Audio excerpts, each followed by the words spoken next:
Welcome everyone to the College Board Search webinar, Getting More from Your Search Investment Through the Search Output File. We're glad you're here and we're going to go ahead and get started.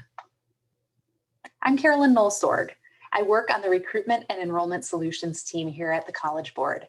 From this role, I consult with enrollment managers to help them make the most of the College Board Search platform and data.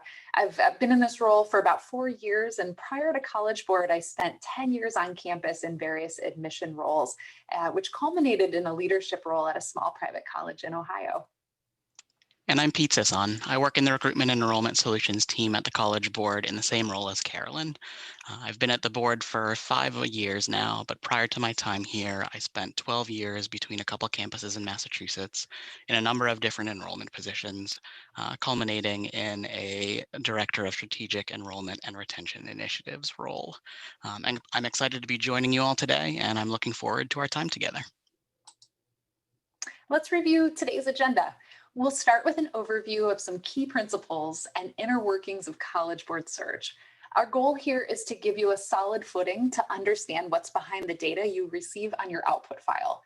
From there, we'll take a look at the file layout together and review changes coming to the layout this September. Next, Pete will walk you through some Excel and CRM tips for working with the file. Then we'll move to strategy, and we'll give you some ideas for how to use your output file to get more out of search. To wrap up, we'll turn our cameras on and take your questions. You can use the Q&A panel in Zoom to send questions to us throughout the session, and we'll answer those questions as we go, and also we'll answer questions at the end. We'll provide a copy of this slide deck, the recording link, and some additional reference materials after today's session. We're going to take 5 minutes here at the beginning of today's session to cover some key fundamentals of search before we dive into our output file discussion. Specifically, we'll look at search outcomes, how search works, the search pool as it stands today, and some new enhancements coming to search this September. It's important to remember that search is ultimately an access tool for colleges and universities to identify and connect with students who will succeed from enrollment through graduation. Recent research shows that students who receive college outreach through Student Search Service are 25% more likely to enroll in a 4-year college and 31% more likely to complete college and graduate with their bachelor's degree. Your investment in search can play an influential role in discovering hidden talent and smoothing the transition from high school to college. Search can help you achieve your access and diversity goals for your student body.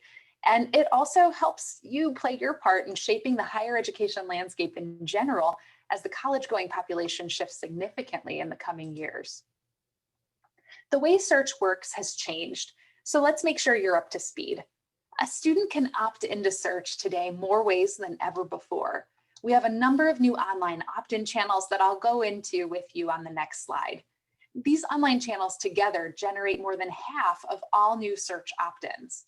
Students might also opt into search during the pre-administration session for an exam being given at school, such as the PSAT, PSAT 10, SAT School Day, or AP, just as they always have. Regardless of how a student opts in, the student is added to the search database. So from the top left, look to the bottom left on this flow chart. In the case of online opt-in channels, students are added through a weekly process we call indexing. We add students to search every Monday, whether they have a prior assessment or not. When a student opts in for the first time during an exam, they'll be added to search during the data load for that exam. Moving along the bottom of the slide to the right, you can then license and connect with those students. When a student has already been added to search and they take an assessment, those scores will be appended to their existing search record on the data load for that assessment. Keep in mind that many students opting in online have taken prior College Board assessments. So when they opt in, their indexed record includes data points from those prior assessments. The flow chart represents a recent change to the way students flow into search. Every student used to have an assessment on their search record, and that's no longer the case. And because that's no longer the case, your focus on data loads as search events really needs to change to a more consistent process. This will give you the opportunity to talk to students when they first opt in and when they're paying the closest attention. Let's take a closer look at the opt-in channels I mentioned on the last slide. On the right side of this slide, you see the various ways students can opt into search, and every one of them occurs during an important step a student takes on the path to college. In the past, students primarily opted in from paper and pencil tests, which is still represented here in the lighter shade of purple. But today, students can opt in through a myriad of digital channels, represented here in the darker purple circles. The channels driving the most new opt-ins are the PSAT Suite and SAT School Day, which make up 35% of all opt-ins, College Board account creation at 20%, College Board account login with 19%, and online SAT registration, which has driven 16% of search opt-ins. Thanks to these many channels for students to opt in online, search is still the largest database of students qualified with an assessment score, despite COVID-related disruptions to testing. While COVID has had an impact, it's less than you might think. In search, the class of 2022 today is trending at 96% of last year's 2021 volume. More on that in just a moment. When students opt into search online, there's a spectrum of data points that could become part of their search record. You'll find every student somewhere between basic data points collected during account creation in the first two arrows on the left, and the full SAT student data questionnaire as the arrows continue across the slide to the right. The opportunity to share items in the third arrow, which includes major interest, GPA, and race or ethnicity, are presented to students immediately following account creation. And so many students will populate answers to those questions. Questions on the far right are deeper into the opt-in process and associated with specific online actions like SAT registration. So what does this mean for search? Think about how these data points translate to search filters and use this continuum to rank those filters from most to least impactful on market saturation. For example, filtering by self-reported GPA, a question presented to many students who opt in online, will identify more students who meet your criteria than filtering by intended college size, for example, a question that fewer students respond to. Across all students available in the database today, 13% don't yet have an assessment, 30% have not yet shared a major interest, 93% have not indicated a preference about their college's religious affiliation, and 14% have not yet reported their GPA. So be cautious about omitting these non-responders on these particular questions and others from your searches. Many of these students are likely strong candidates for your institution. So an easy practical tip is to include no response wherever it's an option, and then you'll have your bases covered. And as we'll discuss, you can then always sort your output file for students who meet these select criteria for your message segmentation. As I mentioned, the COVID-19 pandemic has affected test taking, yet we're seeing strength in recent administrations. As it relates to search, the 2022 cohort, the current juniors, is growing at a rapid pace despite the challenges of last fall and winter. This chart shows a month-by-month comparison of the classes of 2020, 2021, and 2022 from the second half of junior year into the first half of senior year. The dark gray line across the top shows the class of 2020. The next lighter purple line depicts the class of 2021. And then the dark purple line shows actual and projected volume for class of 2022 as they rise into their senior year. As a result of expanded test-taking opportunities and opt-in channels, the class of 2022 is just 4% smaller than the class of 2021 was at this time last year. And by August or September, we expect the class of 2022 to close the gap and roughly match the 2021 cohort in size. By the end of the year, we're projecting that the class of 2022 will reach the size of the class of 2020 before the pandemic. With this in mind, it's important to formulate senior search plans that will stretch into the fall and early winter so you don't miss these students as they opt in. New search features are being developed in close consultation with enrollment advisory groups to connect you earlier and more effectively with the students opting into search every day. Starting this fall on September 1st, all search partners will gain access to the following new features. Interest in my college. It's no longer going to require an additional subscription. The filter and data flag will be available to all search users. This is going to be a tremendous value enhancement, given what we know about the high conversion rates of IMC students. We're adding filters to improve targeting. We'll enhance your ability to find students who matter the most to you based on a new set of student attributes and characteristics that describe students' neighborhoods and high schools that will help you meet your enrollment goals. This set of filters will be called environmental attributes. Finally, prospect notifications will let you know when students who meet your criteria are available, making it easier than ever to connect with the wide range of students joining Search every day. We're hosting a 3-part webinar series this year to introduce you to each of these 3 program enhancements. Introducing IMC for All has already occurred, and you can find the recording of that session at cbsearch.collegeboard.org. On July 8th, we'll hold a session about the introduction to prospect identifier. And on August 12th, you can learn more about the added filters in the session, introducing environmental attributes. You can register online for these webinars at cb.org/searchwebinars21, and we'll share more on those steps later in the presentation. So with that, I'll turn it over to Pete to walk you through a view of the output file layout and some tactics for working with the output file. Pete? Thank you, Carolyn. That was great information and great reminders, and I'm definitely looking forward to all of those webinars that will be coming up throughout the summer. We're going to be jumping into the output file now, and we'll get started by talking about changes that will go live as of September 1. We've added 4 new fields to provide information about the 4 new environmental attribute filters that will become available in CB Search on September 1st. These environmental attributes were designed in collaboration with higher ed panels to help colleges reach out to students earlier and broaden reach in areas that they might not have encountered previously. This feature includes information that describes a student's environment, rate of out-of-state college enrollment, rate of travel to attend college, 4-year college going rate, and AP engagement rate. As Carolyn mentioned, we'll host a webinar on August 12th to review each environmental attribute and the best practices for use in building searches and driving segmented messaging and communication flows. In an effort to reduce demands on students, the College Board announced it would discontinue SAT subject tests this spring. The expanded reach of AP and its widespread availability means that subject tests are no longer necessary for students to show what they know. We're removing subject test information from the file now, but we'll keep the filters available in College Board Search for the coming year. Finally, starting September 1st, the IMC flag will be available for all search users. A template of the new output file format, as well as sample output files, can be accessed by logging into Search in a couple different areas.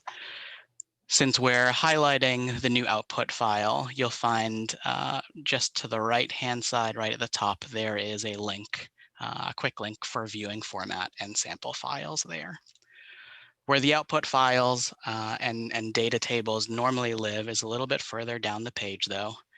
If you take a look in the resources section, go into important documents, and then expand the current data layout section. In here, you'll see the latest student search data file layout, as well as sample files for any of the options that we give for search output files. One click, and you will be able to download the latest update. When you open the data layout file, you'll see at the top a few quick links to the different layouts, as well as code tables for all of the codes that you'll see once we pop into a layout. You'll also notice that everything is broken out by tabs at the bottom of your screen as well too. As you're browsing the layout file, you'll be able to click into whichever layout you have selected for your search output.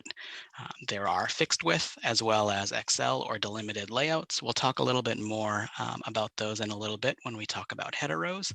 But just so that you can see what everything looks like, there are 77 fields that are populated in every single search output file. Those range from typical personally identifiable information like first, last name, as well as address. There is information about ethnicity that you can find here. There are AP codes, your GPA. There are 3 major codes as well that can be found in here. So there is a whole lot of data that is presented here for you. Now that you've seen where to get the latest output file, let's talk about some use cases. As a heads up, we'll be providing step-by-step instructions as part of our follow-up for all of the processes that we demo live today. One question that we get frequently is, where are all the header rows? If you receive your search orders in any format other than the Excel format, you'll have to append a header row. The best practice, obviously, is to import all the fields into your CRM for simplified data pulls, but we know that does not happen all the time, and sometimes you just need to be able to sort your raw search order files. For instance, if your institution just added a new major, maybe you only brought in one major field instead of all three into your CRM, from the output file, and you want to look at all three major fields now to make sure that you're capturing anyone that had indicated an interest in your new major. In this case, you could either set up the fields in your CRM and append the information by loading all of those search files into your CRM, or you could use the original search files and sort them in Excel. The first guide that we will provide to you as part of our follow-up will help with this. If you're receiving files in a CSV or TSV format, appending a header row is as simple as copying the header row from the Excel version of the student search sample data file that we saw on the live demo just a minute ago, and inserting those copy cells into the first row of your search file. If you get your files delivered as fixed width, though, there's a little bit more work that needs to be done, and we'll walk you through that right now, just so that you can see it once before reading it in in our follow-up. Starting with a blank spreadsheet, you'll want to go over to the data menu. Once you click on the data menu, you'll want to go to Get Data, From File, From Text.csv, and then you will navigate over to your search output file. In this case, it's just the sample file, and click Import. From there, you get a menu that pops up, and in here, you are going to have to use column A from the student search data file layout to append proper fields for field starting points, which is what I am highlighting on screen right now.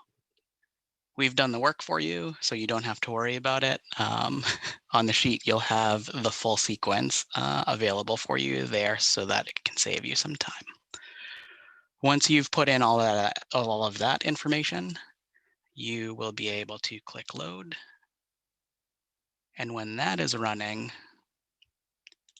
what you'll want to do is open up the sample data file in the Excel layout.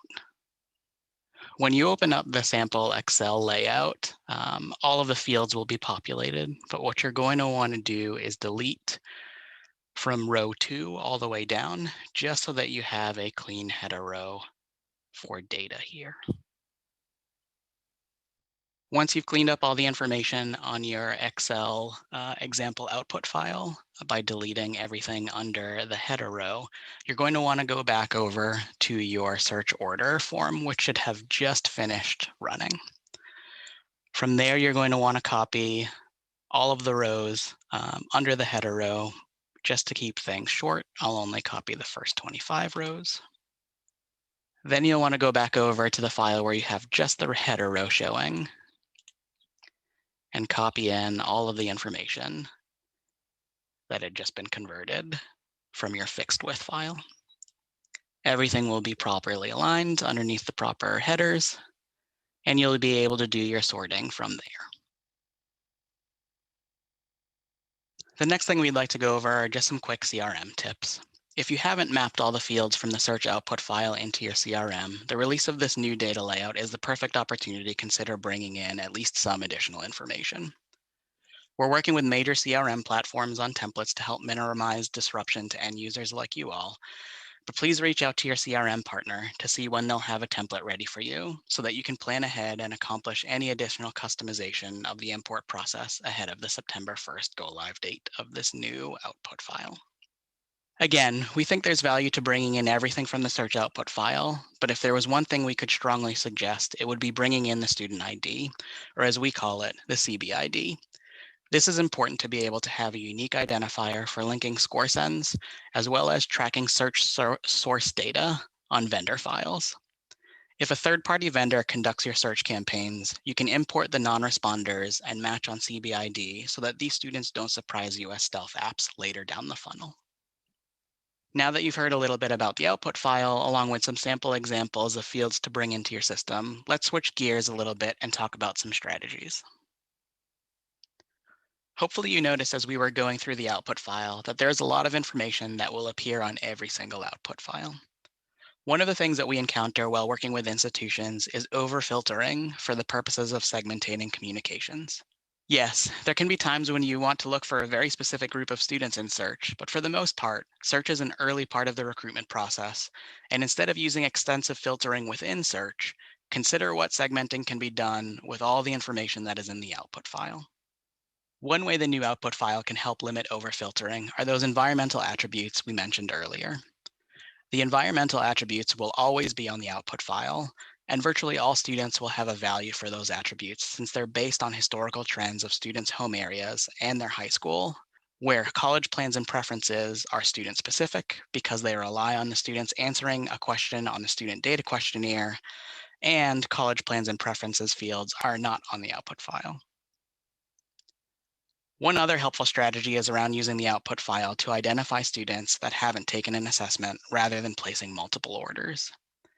If you want to completely saturate a market, you can place just one order and use the output file to find all the students that haven't taken an assessment yet. They'll be coded with 4 zeros in the name_source field. A 2011 study revealed that the likelihood of majoring in a particular discipline increased with AP exam taking in that discipline, the number of AP exams taken in the discipline, and AP performance in the discipline. The effect is strongest for STEM majors. Also, students who took AP exams were more likely to have declared a major than non-AP students. In other words, AP is a strong indicator of interest in a discipline, providing an opportunity for colleges to identify potential majors. On the output file, you have access to 10 AP field codes, labeled AP1 through AP10. The AP exam tab in the file layout spreadsheet that Pete shared earlier gives a numeric value and a translation table for each assessment. These 10 fields represent the 10 most recent AP exams a student has taken with College Board. We recommend using these insights to feed additional students into major segmented campaign communications, given what we know about AP participation as an indicator of interest in a discipline. And just one more important reminder on this topic, students who take AP are not asked to report a major of interest on the AP student data questionnaire. Still, many students provide this information as AP students tend to also take PSAT, SAT, or access online resources at a high rate. But you run the risk of missing AP students when you filter for them in search with the major filter. Capturing students with no response on major in search and understanding subjects taken in the output file can help you filter more AP-only students into your major campaigns. AP participation information is available on every output file, regardless of if you use AP as a criteria in your search filtering. Unless you use AP score filters, you won't know what score bands the students fall into. But as Carolyn pointed out, even just having an awareness of participation is helpful in understanding affinity towards certain majors and subjects. Also, to Carolyn's points about STEM and AP, if you know that you have a higher yield with students who want to major in computer science and have taken a combo of AP Computer Science and AP English Language, then you can leverage any search output file to target those students with more focused communications. This year, we saw folks reaching out to students who have taken AP with focused messaging on their AP credit policies, and even sending the link to AP Daily to remind students about the additional resources available to help as they were preparing to sit for their AP exams the past few weeks. In search, you have the option to filter on first choice major or any choice. In other words, if you're looking for mechanical engineering students and you filter and search with first choice logic, you'll miss students who listed another major first and then mechanical engineering. Choosing any choice pulls in those students. On the output file, you get 3 columns of major data, regardless of your filter selection on your search order. You should import all 3 major fields to similarly avoid missing that mechanical engineering prospect in your engineering communication. In an ideal campaign, you would filter and search with any choice logic, then use your output file to capture the attention of students in your campaigns that relate to their diverse major interests. We encourage you to do your own research too.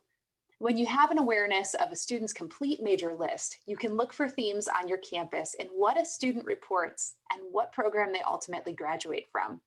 Perhaps you see a trend of students who are saying they're interested in English, graduating from a totally different program.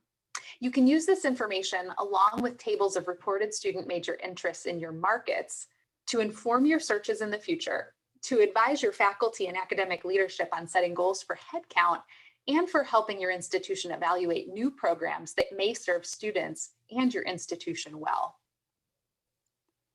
The last strategy we'll highlight is using the output file to help with territory management. Addresses, homeschool indicators, and the high school SEEB codes can all be helpful for your territory managers as they're preparing for whatever the travel season looks like this year, whether that be in-person, virtual, or hybrid events. Having them understand that they are supported where they will be traveling and having further information on where students are in the funnel can help with conversations that they're having with students and school counselors. On one hand, it's helpful to be able to understand that 50 students meeting the search criteria at a specific high school were licensed, and 30 of them responded to communication before walking into that specific high school. On the other hand, it can also be helpful to make data-driven decisions about where not to spend time and resources if response rates and application volumes aren't as strong over the course of a few years. We offer consulting with search users at no cost, as we want you to get the best return on your search investment. You can request a free consultation with a search expert from our team at cb.org/searchconsult. We've compiled an archive of resources for you to illuminate best practices for working with College Board search data. You can find it at cbsearch.collegeboard.org and click on Resources for Optimal Search. Finally, we're conducting a series of webinars throughout the summer that we'd love to invite you to learn more about College Board search. You can register for any of the webinars that you see on the screen, many of which we've mentioned already in this presentation, by visiting our webinar homepage at cb.org/searchwebinars21. Well, with that, we would be happy to take some of your questions live in this session. So Pete and I will turn on our videos now that we've gotten through the majority of that content, and we'll ask you to share any questions you may have via the Q&A box here within Zoom, and we'll respond to those questions. One question that came in during the session that I think we shared some comments on in the chat, but I think bears repeating here for Q&A, is that a question about the 4 environmental attributes that will be coming to search this fall and understanding a bit more about that. You will find those 4 new environmental attributes in the output file. Those will be called EA travel state, EA travel miles, EA college going, and EAAP. And of course, Pete talked about this a bit in our session, but these new filters are going to help you refine your selections based on the characteristics of students' high schools and home areas. So this is going to be things like rates of college enrollment, rates of students traveling out of state to attend college. Even if you don't use these filters in your order, it's still going to pull the values in on your output file.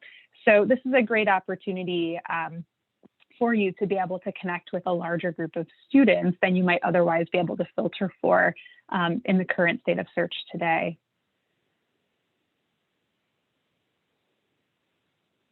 We got a question about accessing the data for College Board search, and not sure if we understand the question completely, but we do want to just reference you back to the presentation, and we will share the recording link. Pete walked through the steps once you log into your College Board search instance, where in search to find that file.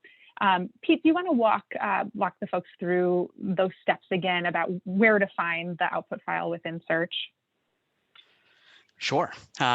When you log into College Board Search right on your home screen, on the top right-hand side of the page, the latest output file is going to be there for you right now.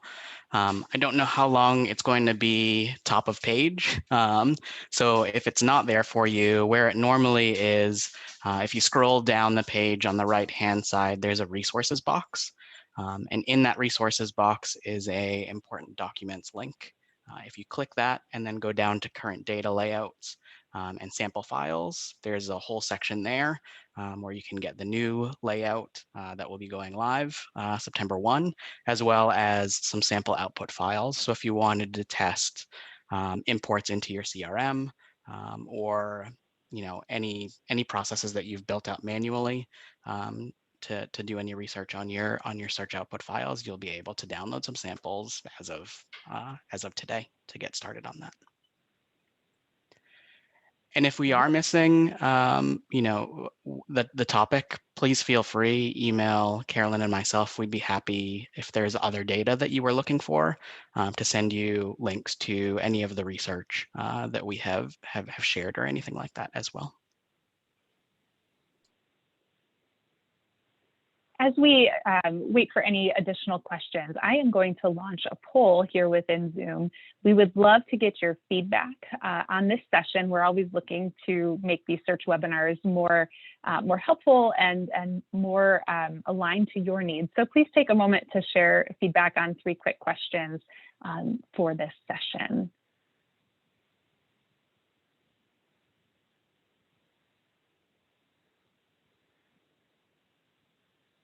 And if there are no other questions, I'll just leave you with the comment. We would love to meet with you all individually. We talked about our consultations, and if any of the content that we've talked about today was something that you'd like to talk one-on-one with us about, that certainly is something that we would love to help you do. Looks like we have another question about which CRMs already have preset imports set up with the new file layout. Pete, do you have any comments on that? I'm not sure who has a new one released already, but I do know that we have sent the updated layout out to CRM providers. So please touch base with your contact at your CRM to see when that information will be available to you. Again, we've sent it out, and we're happy to work with you and your CRM to make sure that you get what you need ahead of September 1. Very good. All right. Well, it was a pleasure to share this information with all of you today. Please reach out if you have questions. Again, Pete and my contact information is on the screen. We will follow up with you in likely just a couple of days' time with a link to this recording, the slide deck, some handy how-to guides for the processes Pete walked through in Excel, and also the new file layout. So we'll get all of that into your inboxes very soon. So we hope you can join us for an upcoming search webinar. We appreciate your attention here today. Have a great day.